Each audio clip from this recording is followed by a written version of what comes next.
Of course, want to show you some of the highlights of today. Kansas City beating Los Angeles, but we could also bring in Len Dawson, who, of course, is a Hall of Fame quarterback, and he calls him on the radio. Lenny, I'm interested in your thoughts as you watch that football game unfold as Kansas City denied itself a couple of chances in not scoring early. Did you think that they might shoot themselves in the foot at that point? Anytime that your defense gives you that ball 6 times, 4 interceptions and 2 fumbles, it shouldn't be close at the end of the ball game. But that defense, I am really amazed at how well that they were able to perform. Derek Thomas, you take him out of there. You know, Chris Martin was out of there for a while. Porter was out there for a while. They had all kind of problems with injuries, but they were reshuffling people out there. J.C. Pearson left for a while, but they did a heck of a job when they had to do it. And this team should be very proud of themselves for the job that they're able to do under very adverse conditions out there. I know one of the things that you were looking at as a yardstick on measuring how the Chiefs did today was running on first down. How did you evaluate them? At times, Barry was stacked up after short gains, but he also had some big pops. Yeah, he did. I mean, I think that's the key for Kansas City, because if you get yardage on first down, you keep Barry Ward in the game. Otherwise, McNair comes in, or Harvey Williams, or somebody else, and they get him out of there with the 3 or 4 wideouts, and they were able to do a good job most of the time. And you notice today that the Raiders changed up. They were veering a lot with their defensive linemen. They were blitzing safeties, coming in with linebackers, knowing they had to stop them. The other part of it, I said, too, is the important thing is get some pressure on Todd Marinovich. Get up the middle, get in his face so he can't see everything down there. He had a lot of success throwing over the middle last week. Well, it was evident. Deron Cherry read the book on him. He looked at the films and he said, okay, young man, I know what you're going to do. He came up with 2 key interceptions, but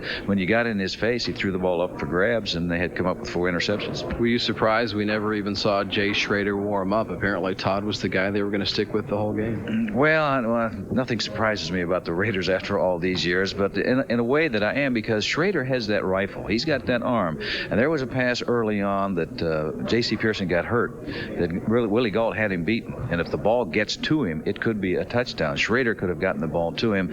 Marinovich's arm is not as strong, so it was hanging up there long enough for J.C. to get back and break up the play. But, what the Raiders do, no, I can never figure them out. With about 3 minutes to play, there was 5 plays in a row where there was a penalty. Were you surprised that teams maybe were pressing and not performing under pressure at the end when the game was really on the line? Guys were making mental mistakes. Well, I saw the Raiders had about either 2 or 3 penalties until that 5-play drive, and the Raiders came up with either 3 or 4 penalties that really hurt them. They did it a week ago. Silly things, like pushing and shoving and trying to intimidate when the official's standing right next to you. It cost them last week. It really cost them this week because they were on the move. They were on the move they had plenty of time to get in and score a touchdown. They were in 4-down territory when all these penalties took place, and they really shot themselves in the foot.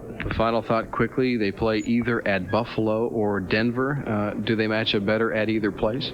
I think they'll match up against either team because they got the running game, and Word is running just beautifully right now. Defensively, the only concern I would say is how many people are they going to have back and healthy for either Denver or Buffalo. Lenny, appreciate you stopping by. We're going to take a break and, as promised, show you highlights of Kansas City's playoff win in the wild card game. 10-6 Chiefs over the Raiders. Back in just a minute. Kansas City, it's time we had a little chalk talk. I have a play you armchair quarterbacks need to practice. It's called the 10 o'clock switch. Okay? It's 10 o'clock. You're in a tight TV formation. Get your backfield in motion. Drop back, fake to the refrigerator, then go to the wide receiver and switch to channel 9. If we want to be first, we got to do it together. Practice tonight. Len Dawson was there. Tells us why.